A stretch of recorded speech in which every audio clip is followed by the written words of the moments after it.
Korupsi merupakan hal yang seakan tidak pernah ada habisnya. Semakin merajalela di tingkat daerah maupun tingkat pusat, mulai dari kepala daerah maupun pejabat lainnya.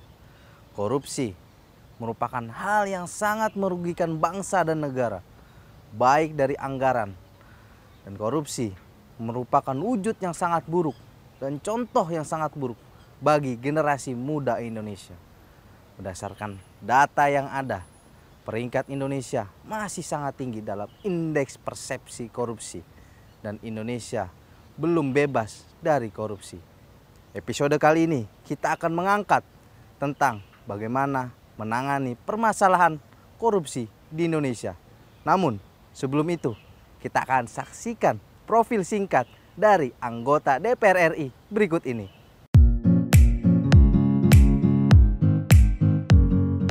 Didik Mukrianto lahir di Kabupaten Magetan, Jawa Timur, 21 Juni 1974, adalah anggota Dewan Perwakilan Rakyat Republik Indonesia periode 2014-2019 setelah memperoleh 51.218 suara untuk daerah pemilihan Jawa Timur 9 pada masa kerja 2014-2019. Didik bertugas di Komisi 3 yang membidangi hukum, HAM, dan keamanan. Doktor ilmu hukum ini pada pemilu 2019 kembali terpilih sebagai anggota DPR RI dari daerah pemilihan Jawa Timur 9 meliputi Bojonegoro dan Tuban dengan perolehan suara terbanyak mengantongi 114.532 suara. Di tengah kesibukannya dalam menjalankan tugas konstitusionalnya sebagai anggota MPR dan DPR RI, Didik Mukrianto yang diberi mandat dan amanah sebagai Ketua Umum Karang Taruna tidak henti-hentinya melakukan pembinaan dan sinergi ke berbagai daerah untuk meneguhkan moral dan karakter generasi muda dengan menguatkan jiwa sosial dan kesetiakawanan sosial di antara sesama elemen bangsa. Sebagai Ketua Umum Cabang Olahraga Rugby, Didik juga terus melakukan pembinaan prestasi olahraga rugby yang tersebar di seluruh Indonesia melalui kegiatan pengenalan, pemasalan, pelatihan, dan peningkatan prestasi. Itulah profil singkat dari anggota DPR RI Didik Mukrianto yang fokus dalam bidang hukum dan HAM.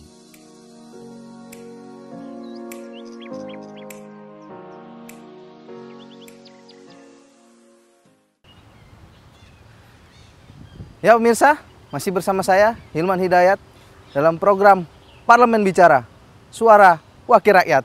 Saat ini saya bersama Bapak Didik Mukrianto dari fraksi Partai Demokrat Dapil Jawa Timur 9 yang membidangi Komisi 3, yaitu Komisi Hukum, dan juga menangani tentang beberapa kasus korupsi juga.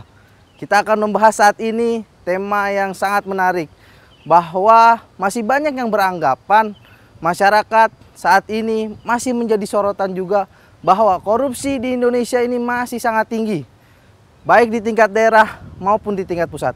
Apa kabar Pak Didik? Baik, apa kabar? Sehat Mas Pak. Silman. Bagaimana Pak kegiatan sehari-hari Pak sebagai anggota DPR RI ini Pak di Komisi 3? Ya, kita nikmati dengan enjoy. Semua tugas mesti kita nikmatin dengan senyaman-nyamannya agar semua tugas dan tanggung jawab kita di parlemen ini bisa terselesaikan dengan baik.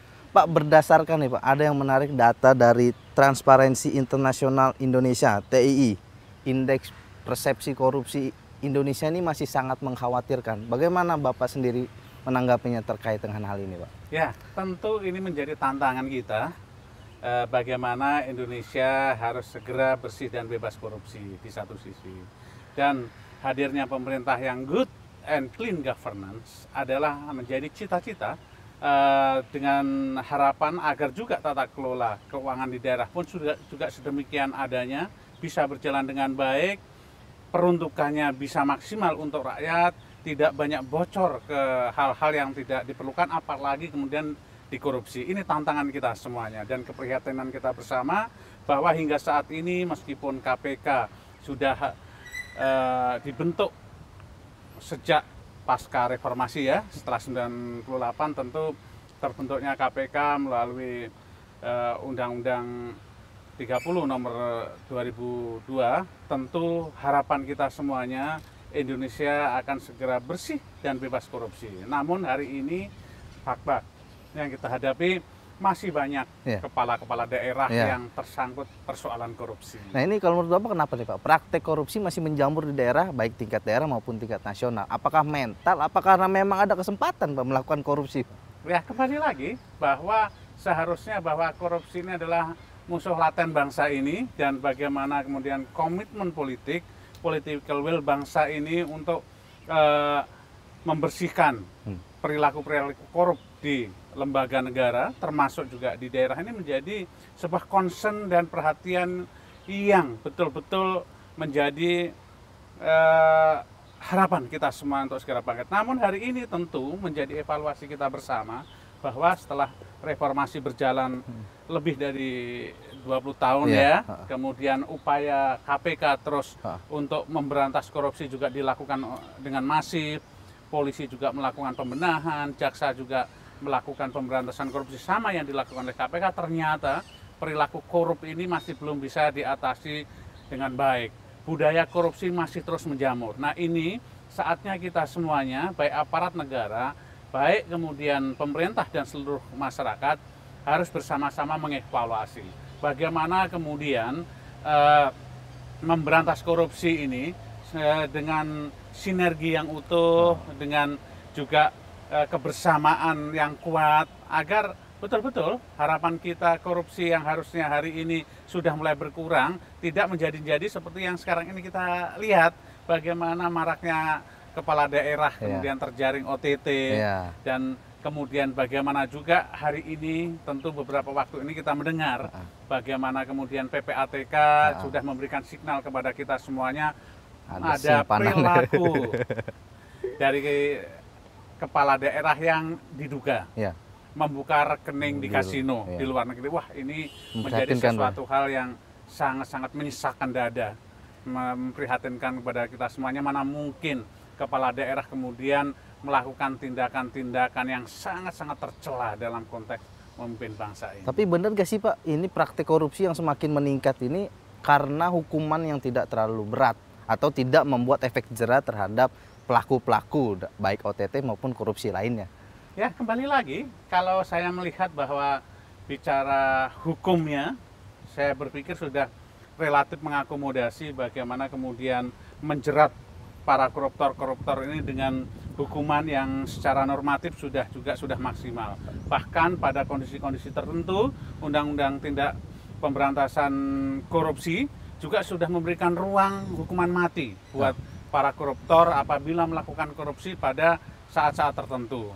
Nah, dalam konteks inilah saya melihat bahwa efek jera koruptor ini bukan hanya persoalan hukumannya, karena hukuman ini juga sudah memberikan ruang yang sedemikian luas, sedemikian lebar kepada aparat penegak hukum termasuk hakim untuk bisa menerapkan hukuman ini seberat-beratnya kepada koruptor. Namun tentu kalau kita melihat diskursus hari ini bahwa ada keinginan dari masyarakat yang menginginkan bahwa secara general bahwa koruptor dihukum mati, tentu kita juga harus melihat politik hukumnya. Apakah politik hukumnya ini kemudian pemerintah juga mempunyai political will yang sama dengan kehendak rakyat ini, dan kita juga melihat bagaimana diskursus hukuman mati di tengah-tengah masyarakat ini juga terbelah menjadi dua. Ada yang berpandangan bahwa hukuman mati ini adalah merupakan hukuman yang melanggar HAM, di mana bahwa hak hidup seseorang itu yang diberikan oleh Allah itu tidak bisa dicabut oleh manusia. Tapi di sisi lain juga warga masyarakat kita ingin melihat bagaimana kemudian efek jera terhadap para koruptor ini diberikan hukuman mati gitu. Namun tentu kajian-kajian ilmiah di bangsa ini juga harus menjadikan pertimbangan kita bersama. Apakah benar kemudian efektivitas hukuman mati ini akan menimbulkan efek jera? Tidak semuanya benar, termasuk bagaimana kemudian harapan dari para penegak hukum termasuk hakim untuk menjatuhkan hukuman mati terhadap para bandar narkoba juga terbukti juga tidak bisa menjadikan narkoba kemudian berhenti dari sel-sel itu. Nah untuk itu kami kembali mengajak kepada seluruh komponen bangsa, khususnya pemerintah, kemudian aparat penegak hukum, KPK, polisi, jaksa, dan juga seluruh segenap masyarakat, mari kita evaluasi kembali apa yang salah dengan bangsa ini. Apakah salah penegak hukumnya, apakah salah hukumnya, apakah salah masyarakatnya. Ini tentu harus komprehensif kita melihat secara utuh gitu. Dan kemudian apakah kita juga sudah melihat bahwa pemberantasan korupsi ini sudah menjadi political will bersama, menjadi kehendak bersama dalam konsep yang besar dari pemerintah dan para penegak hukum. Karena apa? Saya berharap bahwa antara pemerintah kemudian penegak hukum, di dalamnya ada KPK, polisi, kejaksaan, punya roadmap bersama bagaimana memberantas korupsi ini agar efektif. Dan saya juga berharap agar dengan roadmap bersama ini kemudian pemerintah dan aparat penegak hukum mempunyai visi yang sama, punya mindset yang sama. Kapan korupsi ini bisa berakhir di negeri ini? Kapan pemerintahan kita ini bisa good and clean governance? Kapan tidak akan ada lagi koruptor-koruptor yang hidup? Kalau kemudian pemerintah, aparat penegak hukum berani menyatakan bahwa Indonesia harus bersih dan bebas korupsi 25 tahun lagi, atau 50 tahun lagi, atau 100 tahun lagi, target, maka pemberantasan korupsi ini hanya bukan berbasis OTT, bukan hanya berbasis penindakan, tapi semuanya harus berbenah. Baik pemerintah maupun aparat penegak hukum, silahkan aparat penegak hukum terus melakukan penindakan terhadap oknum yang nakal, tapi demikian juga pemerintah membangun sistem yang baik agar tata kelola keuangan negara tidak sampai dikorupsi. Bagaimana membuat mitigasi, bagaimana membuat alert warning bagi pejabat-pejabat yang kemudian punya keinginan atau pejabat-pejabat yang punya kesempatan untuk ke sana. Ketika sistem itu tidak memberikan ruang, ketika sistem itu menutup celah, maka saya yakin juga akan tereduksi.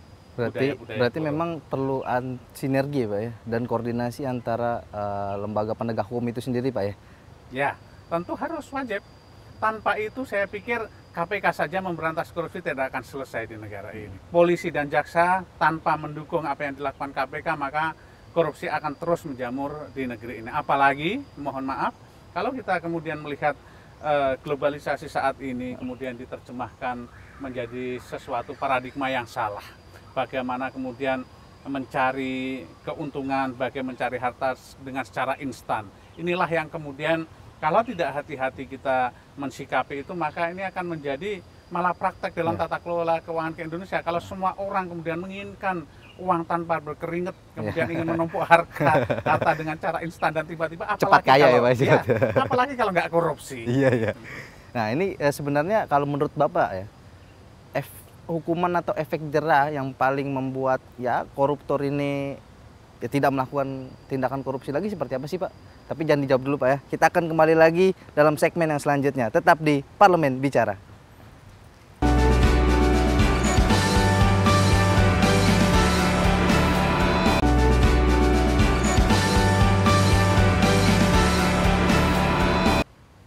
Ya, masih bersama saya Hilman Hidayat di program Parlemen Bicara, Suara Wakil Rakyat. Masih bersama Bapak Didik Mukrianto. Tadi kita sudah sedikit membicarakan tentang korupsi. Tadi memang kita telah membicarakan efek jera ya, efek jera dari pelaku korupsi. Nah ini memang ada merencanakan hukuman mati, tapi kan masih perlu kajian. Nah kalau menurut Bapak sendiri sebenarnya hukuman apa nih Pak yang tepat agar pelaku-pelaku korupsi ini ya jera gitu melakukan korupsi di Indonesia selain hukuman mati mungkin? Ya menarik kalau kita bicara efek jera korupsi begitu ya. Meskipun berbagai upaya pencegahan, meskipun budaya korupsi terus digaungkan di seluruh lapisan masyarakat begitu, bahkan ada yang bicara bahwa budaya anti korupsi itu harus dibangun dari keluarga, ternyata hingga saat ini secara kuantitatif masih belum bisa menahan laju perilaku korupsi ini. Korupsi masih terus berjalan. Tentu ini menjadi keprihatinan kita semuanya. Namun tentu sebagai bangsa besar kita harus punya optimisme bahwa pada suatu titik tertentu, pada suatu waktu tertentu, Indonesia harus benar-benar bisa bersih dan terbebas dari korupsi. Apakah bisa? Tentu akan bisa. Bagaimana caranya? Nah ini yang harus kita sama-sama sadari bahwa tanggung jawab seluruh lapisan masyarakat, bukan hanya aparat negara, bukan hanya aparat penegak hukum, ini menjadikan kekuatan besar untuk menghadang laju korupsi ini ke depan. Hukumannya seperti apa tuh? Dan tentu kita menginginkan juga bahwa ke depan akan ada efek jerah atau deterrent effect terhadap koruptor. Nah, kalau hari ini dianggap bahwa hukuman KPK ini ternyata juga dianggap belum menjadikan deterrent effect terhadap perilaku korup, tentu kita pikirkan ke depan, begitu ya. Nah, hingga saat ini tentu kita juga harus memikirkan bagaimana kemudian orang sesungguhnya keinginan untuk berkorupsi karena apa? Ingin menumpuk harta dengan tidak sah, ingin menumpuk harta dengan cara melanggar hukum. Bagaimana caranya? Kalau berangkat dari situ, tentu mungkin ke depan harus kita pikirkan bagaimana kemudian memiskinkan koruptor, bagaimana merampas seluruh harta koruptor, bagaimana kemudian kita juga membuat hukuman-hukuman sosial yang kemudian bisa membuat efek yang sangat berefek secara psikologis di koruptor. Ini mungkin bisa mengikis itu semuanya. Namun demikian, bahwa lagi-lagi bahwa kalau kita melihat akar persoalannya korupsi ini, kalau kita melihat kondisi sekarang ini, belakangan ini, bahwa korupsi ini banyak menjangkiti di dalam konteks-konteks kepala daerah di daerah. Tentu ini jabatan politik ini yang harus juga menjadi kajian mendalam bagi kita semuanya. Karena apa koruptor? Apakah benar bahwa kepala-kepala daerah, jabatan politik ini karena berbasis kos yang sangat tinggi, kos politik yang sangat mahal. Jadi harus balik modal gitu. Kemudian persepsinya harus mengembalikan utang-utang yang sudah dipinjam dari orang lain. Ini kan persepsi yang sangat salah. Karena harusnya kalau jabatan-jabatan publik yang dipilih langsung oleh rakyat, yang dipilih langsung oleh masyarakat, itu bukan berbasis tingginya kos, bukan dengan money politik gitu. Bagaimana mungkin kemudian kalau seorang kepala daerah, seorang politisi yang dipilih oleh rakyat kemudian melakukan money politik kepada rakyat, kemudian bisa menjalankan tugas dan tanggung jawab khususnya pengelolaan keuangan yang dipercayakan kepada dia bisa bersih dan bebas korupsi. Nah, ini akan menjadi tanda tanya besar kita semuanya. Makanya kembali lagi saya sampaikan bahwa ini bukan hanya tugas kita sebagai politisi, bukan tugas kita legislasi atau pemerintah dan juga kepala daerah, tapi seluruh masyarakat. Mestinya masyarakat juga harus punya integritas yang tinggi untuk menolak korupsi sejak dari awal. Kalau kami kemudian mencoba membangun zona integritas korupsi, maka masyarakat pun harusnya tidak boleh mentoleransi sedikit pun terkait dengan zona korupsi ataupun money politik gitu. Nah, ini menarik Pak, yang soal Bapak katakan terkait dengan kos politik yang tinggi. Dia harus utang budi mungkin sama orang, bayar utang dan lain-lain. Apakah memang ini terjadi Pak, faktanya di Indonesia terkait hal itu? Makanya dia akhirnya melakukan korupsi lagi gitu loh.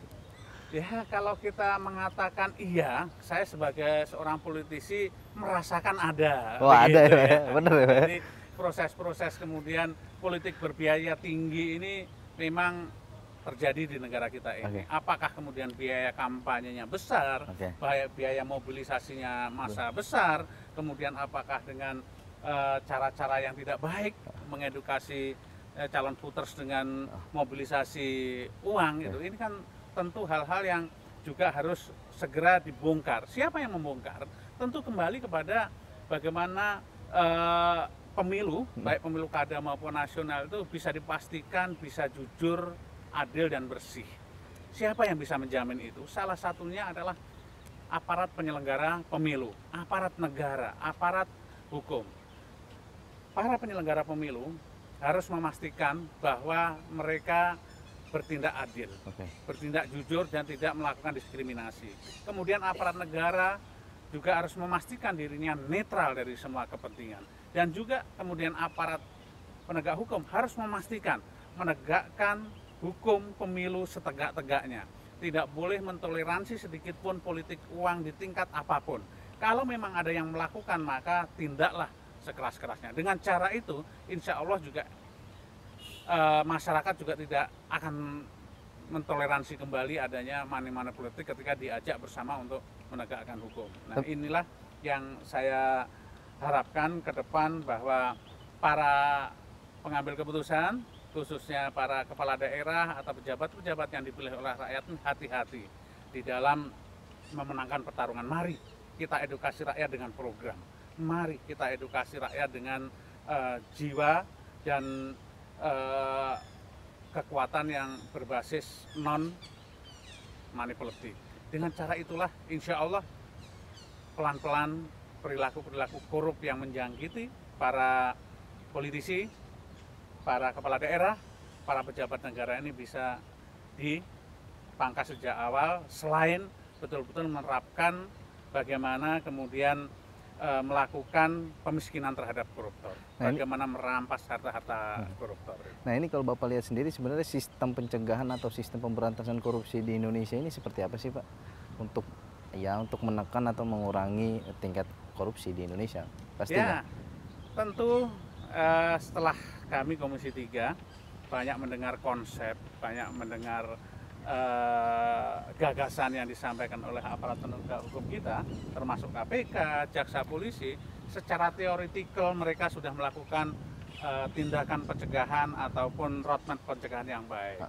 Namun secara teoretikal juga ternyata apa yang dilakukan mereka masih belum dirasakan, belum kemudian bisa berjalan efektif di lapangan. Nah, untuk itulah tentu perlu terobosan-terobosan baru, perlu inovasi-inovasi baru yang selama ini sudah dilakukan oleh KPK, yang dilakukan oleh kepolisian, yang dilakukan oleh kejaksaan, dan pemerintah ini dirasakan itu masih belum memberikan efek yang sedemikian kuat dengan pencegahan atau budaya korupsi itu, maka harus dicarikan terobosan yang lebih menarik, yang lebih konkret lagi. Jangan lagi kemudian hanya melakukan edukasi pamflet, jangan hanya melakukan edukasi di lingkungan sempit, libatkan semuanya. Sekarang di dalam kehidupan demokrasi, kebebasan berserikat, berkumpul ini kan sedemikian banyak kelompok masyarakat, sedemikian banyak kelompok-kelompok pemuda yang bersama-sama juga ingin melakukan edukasi bagi yang bangsa. Libatkan mereka.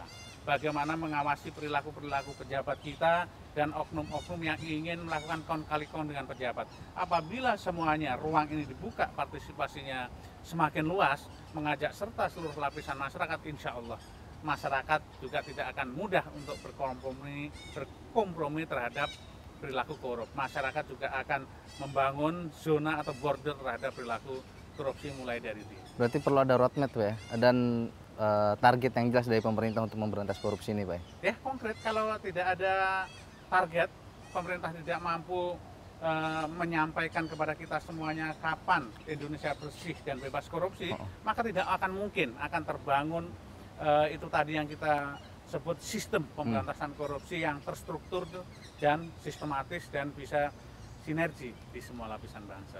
Ya oke, pemirsa, masih bersama saya Hilman Hidayat. Saksikan Parlemen Bicara pada segmen yang selanjutnya.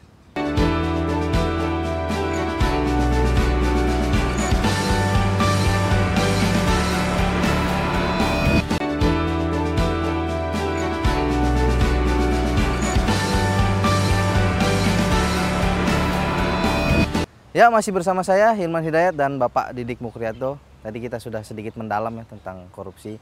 Tapi memang ada beberapa hal yang menarik terkait dengan bagaimana seharusnya sistem ini diperbaiki dalam Indonesia ya untuk menekan angka korupsi. Pak, ini kan kita juga, korupsi ini kan yang merugikan anggaran negara, merugikan masyarakat, merugikan juga program-program yang ke masyarakat. Sebenarnya upaya-upaya yang telah dilakukan DPR dan pemerintah ini seperti apa sih Pak? Memang sudah maksimal atau belum sih Pak untuk menekan pelaku atau tingkat korupsi di Indonesia? Ya, kalau kita melihat kepada korupsi, tentu ini sebuah kejahatan yang sangat luar biasa. Kenapa dikatakan kejahatan yang luar biasa? Karena kejahatan korupsi ini bisa merontokkan perekonomian negara, merugikan pembangunan negara, bisa merugikan juga hak-hak ekonomi dan politik dan sosial masyarakat kita. Tentu ini kejahatan-kejahatan yang betul-betul harus bisa diberantas tuntas sehingga masyarakat yang adil, makmur dan sejahtera ini tidak kemudian diambil oleh para koruptor-koruptor semuanya.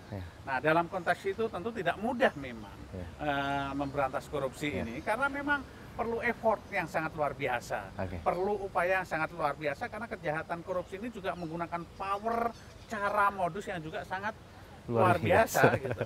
Nah, kalau kemudian pertanyaannya, apakah kemudian sudah efektif atau belum yang dilakukan oleh pemerintah, yang dilakukan oleh aparat negara, tentu tidak mudah memang menakarnya. Namun bahwa kita tahu sebagai Komisi 3 kita mengawal terus bagaimana upaya para penegak hukum kita ini dan pemerintah untuk memastikan bahwa pemberantasan korupsi tidak terhenti sedikit pun, dan pemberantasan korupsi juga tidak boleh terhambat sedikit pun.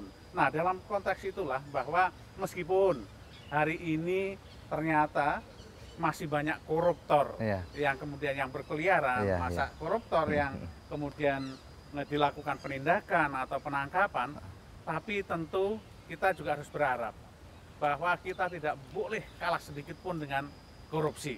Kita tidak boleh pesimis, kita harus terus optimis, karena jangan sampai kemudian ke depan ketika negara ini lalai, ketika aparat penegak hukum abai, termasuk DPR abai, akan muncul lagi generasi-generasi koruptor yang sedemikian banyak. Nah, untuk itulah bahwa tentu kembali lagi bahwa harapan saya, marilah kita mulai mengevaluasi kembali bagaimana upaya pemberantasan korupsi ini agar bisa berjalan optimal. Perlu ada tagar lawan korupsi, Pak? Wajib, setiap saat harus kita lawan korupsi. Bahkan kita harus tanamkan dalam diri kita, termasuk anak, cucu, dan keluarga kita harus punya semangat atau punya korsa dalam jiwa kita ini lawan korupsi sampai kapanpun, karena korupsi ini bukan hanya persoalan penzaliman di dunia, tapi ini sudah menjadi tanggung jawab di akhirat.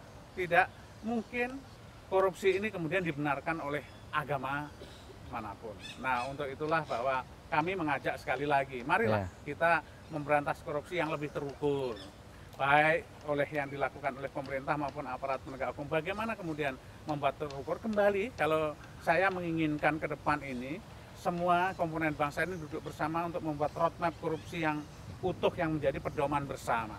Kapan Indonesia ini dinyatakan atau ditargetkan akan bersih dan bebas korupsi? Harapan saya ketika kita semuanya berani membuat target Indonesia bersih dan bebas korupsi ke depan, maka akan ada upaya-upaya komprehensif yang dilakukan oleh segenap pihak. Misalkan pemerintah daerah, misalkan pemerintah pusat, di dalam melakukan tata kelola keuangan pemerintahan ini atau tata kelola keuangan di daerah ini menggunakan sistem-sistem yang kemudian yang tidak memberikan ruang sedikitpun kepada koruptor. Dan dalam tahun ke tahun, dalam waktu-waktu tertentu, sistem ini harus selalu diperbaiki, harus selalu dievaluasi sehingga sistem ini betul-betul menjadi sistem yang kokoh dan mampu menghadang laju korupsi dan mampu juga menepis semua oknum-oknum pejabat negara atau pegawai yang ingin melakukan korupsi. Karena tanpa sistem yang baik, tanpa pengasuhan yang baik, mustahil korupsi ini bisa berjalan dengan baik. Harapan kita bahwa siapapun itu ketika masuk di dalam ruang dan sistem itu, maka mereka patuh dan tunduk sepenuhnya kepada sistem itu. Bukan kemudian melihat Indonesia yang dianggap kurang sempurna sistemnya ini, kemudian ada analogi yang berbanding terbalik yang menyatakan bahwa orang baik pun akan masuk ke Indonesia, masuk ke sistem Indonesia pasti akan korupsi. Kebalik. Justru sebaliknya, dengan membangun sistem yang baik, yang terukur, komprehensif, maka manusia sejelek apapun, begitu masuk sistem yang kita bangun ini, maka mereka akan mengeluarkan output yang baik buat bangsa ini. Terakhir Pak, mungkin ajakan kepada masyarakat nih Pak, agar tidak melakukan korupsi di Indonesia. Ya semua elemen lah Pak, bagaimana kita melawan korupsi ini secara bersama-sama. Ya, tentu ini harapan kita bersama. Saya mengajak kepada seluruh komponen bangsa ini, seluruh masyarakat ini untuk melakukan mitigasi korupsi sedini mungkin. Jangan pernah sedikit pun mentoleransi perilaku-perilaku korup.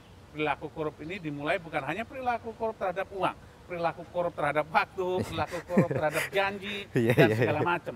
Jadi kalau kita sudah terbiasa untuk konsekuen terhadap apa yang kita ucapkan, ketika kita yakin dengan apa yang kita janjikan harus kita penuhi, maka disitulah mental kita akan menjadi kuat. Dan tentu jangan pernah takut sedikit pun terhadap koruptor. Kalau masyarakat melihat ada perilaku-perilaku yang kemudian menyimpang atau minimal ada perilaku dari tetangga atau pejabat negara yang kemudian kita lihat aneh, maka tegurlah. Kalau nggak bisa tegur, laporkan kalau ada hal-hal yang memang betul-betul sudah lari dari apa yang kita lihat sebelumnya. Jadi sekali lagi, jangan pantang menyerah untuk melawan koruptor, karena koruptor ini adalah kejahatan yang sangat luar biasa. Maka kita semuanya harus punya effort upaya yang sangat luar biasa juga untuk memerangi korupsi. Berarti komitmen Mari. lawan korupsi Pak ya? Lawan korupsi, kita mulai dari diri kita. Oke. Ya itu pemirsa pembicaraan kami dengan Bapak Didik Mukrianto sebagai anggota Komisi 3 DPR RI. Memang ada beberapa hal yang menjadi catatan bagaimana kita membuat efek jera terhadap pelaku-pelaku koruptor, yaitu dengan memiskinkan. Ya, bukan cara dengan menghukum mati, tapi dengan memiskinkan dan mencabut hak-hak lain. Dan beberapa hal juga terkait dengan bagaimana sistem korupsi, pencegahan, penindakan, pemberantasan korupsi yang harus dibenahi Indonesia. Dan terakhir, kita juga harus punya roadmap dan target bersama bagaimana kita melawan korupsi. Mungkin pemirsa, itu pembicaraan kami dengan Bapak Didik Mukrianto. Saksikan terus Parlemen Bicara pada episode yang selanjutnya. Terima kasih Pak Didik. Terima kasih.